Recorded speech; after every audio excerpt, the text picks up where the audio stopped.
Welcome to the Chet TV News. I'm Madison Lynch. Here are our top stories for today.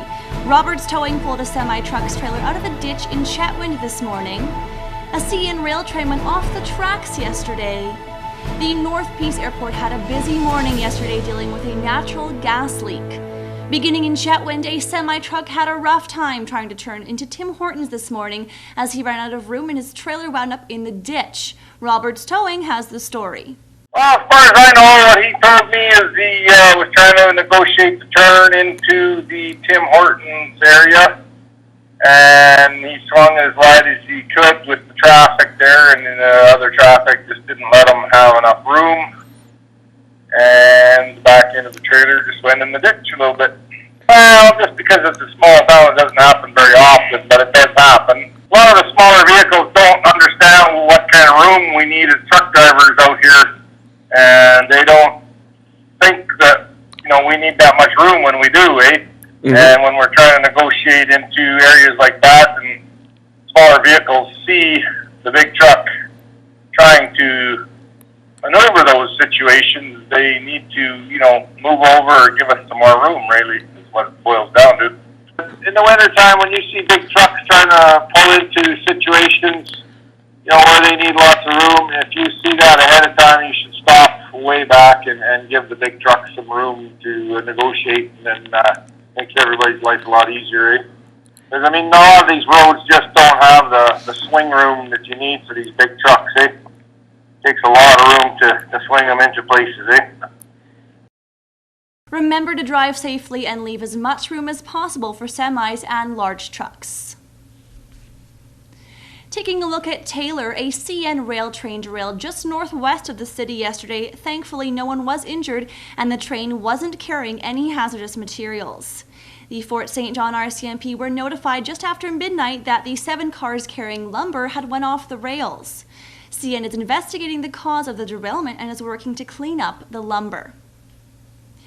In Fort St. John, the North Peace Airport had anything but a normal morning yesterday.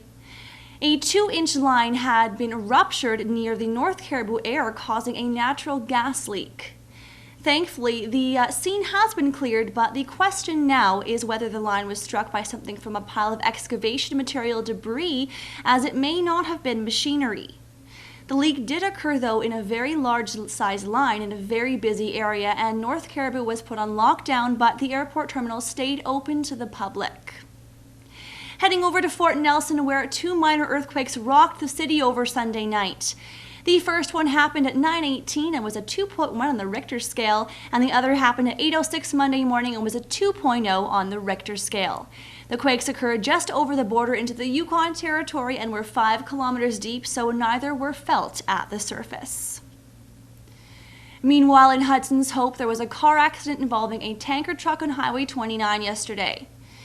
The fire department was on the scene after the truck went into the ditch and knocked over a fence on the outskirts of the city.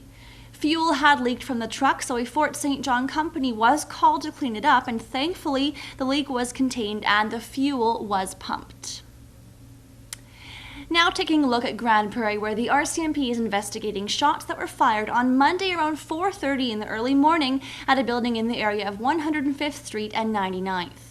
The shots were discovered from a secondary investigation after police responded to complaints of an obnoxious substance coming from an apartment, which is believed to be bear mace. Police are trying to find out what led the incident, including whether there was a confrontation before.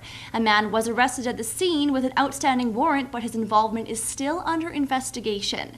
Thankfully, no injuries have been reported, although the case sounds eerily familiar to the Fort St. John incidents of shots being fired where pepper spray was used in 2 separate incidents. And finally, authorities are still stumped about the paralysis of birds in the South Peace. A few birds were taken in for testing from a Dawson Creek Wildlife Rehabilitation Center last month, and the West Nile virus and avian flu have both been ruled out. The tests have proven that 8 crows and ravens, part of a much larger group, weren't suffering from any common bird viruses as previously suspected. The vet is examining the juveniles with broken bones, and so far all that is known about the birds is that they couldn't walk or fly. You're now up to date on the Peace Region's news. For Chet TV, I'm Madison Lynch.